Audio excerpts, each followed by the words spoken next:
దేవుని నామానికి మహిమ కలుగునుగాక. క్రీస్తునందు ప్రేమైన దేవుని బిడ్డలారా, ఈ దినము ఏప్రిల్ 14వ తేదీ. లేఖన భాగము లూకాసు వార్త 14వ అధ్యాయము 25వ వచనం నుండి 35 వచనాలలో దేవుని యొక్క వాగ్దానం.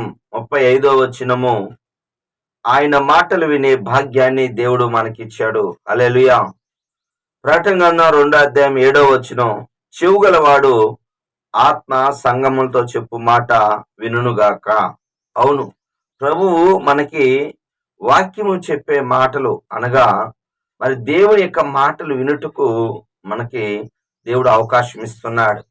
ఎప్పుడైతే యాకోబు బావి దగ్గర యోహాను సువార్త 4వ అధ్యాయములో మరి సమరయ స్త్రీతో మాట్లాడాడో, ఆమెకి జీవజలం అంటే యేసు ప్రభువారని అర్థమైన తర్వాత ఆమె కొండను విడిచి సమరయ గ్రామంలోనికి వెళ్ళి తనతో చెప్పిన సంగతులన్నీ మరి ఆ ఊరి వారికి చెప్పారు.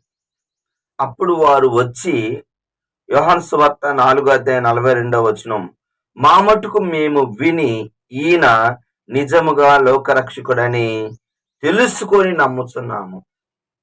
వాక్యాన్ని విన్న తర్వాత నువ్వు లోకరక్షకుడని, స్వస్థపరచు దేవుడు అని నువ్వు తెలుసుకోవాలి. చాలా మంది వాక్యాన్ని వినవకుండా మరి వినకుండానే మరి ఏం చేస్తున్నారంటే తీర్మానాలు తీసుకుంటా ఉన్నారు. అలా తీసుకోకూడదు. వాక్యాన్ని విన్న తర్వాత బాప్తిసం తీసుకోవాలి. మరి ఏదో అవసరత కొరకు కాకుండా మరి ఈయన నిజంగా లోకరక్షకుడని తెలుసుకొని నువ్వు తీసుకున్నప్పుడు మరి దేవుడు ఎంతో సంతోషిస్తా ఉంటాడు. కాబట్టి మొదటిగా ఆయన మాటలు వినే భాగ్యం. మరి మార్త యేసుప్రభుని ఇంటికి పిలుచుకుంది, కానీ మరియా ఆయన పాదముల దగ్గర ఉండి దేవుడు మాటలు వింటుంది. ప్రభు ఆమెతో అంటున్నాడు మార్తతో, మార్త మార్త, నువ్వు అనేకమైన పనులతో మరి విస్తారమైన పని కలిగి చింతిస్తున్నావు, కానీ మరియా ఉత్తమమైనది ఎంచుకుంది. వాక్యాన్ని విని దేవుని పాదాల దగ్గర వినే భాగ్యమే ఉన్నతమైన ధన్యకరమైన జీవితం. ఒప్పుకోవలసిన పాపాన్ని మనం చూసినట్లయితే 34వ వచనం, ఉప్పు నిస్సారమైతే దేనికి పనికిరాదు అన్నట్టుగా. మరి అవునండి, మత్తయి సువార్త 5వ అధ్యాయము 13వ వచనంలో మీరు లోకమునకు ఉప్పు అయి ఉన్నారు. అవును, మనం ఇతరులకు మరి ఉపయోగకరంగా ఉండాలి. ఉప్పు ఉపయోగకరంగా ఉంటుంది. కూరలు వేసినప్పుడు కానీ ఏదైనా పదార్థములు వేసినప్పుడు అది కనపడదు, కానీ అది లోపల ఉండి అది పని చేస్తూనే ఉంటది.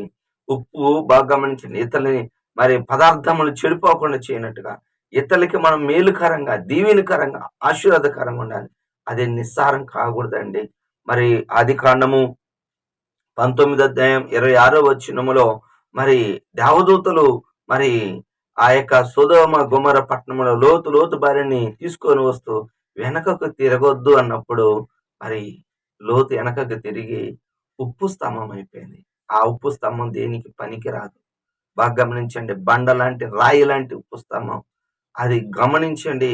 అలా నిస్సారమైన జీవితాలుగా మనం ఉండకూడదని దేవుని యొక్క వాక్యము సెలవిస్తుంది. చివరిగా ఆజ్ఞ 27వ వచనం, మన సిలువను ఎత్తుకొని ఆయన వెంబడించాలి.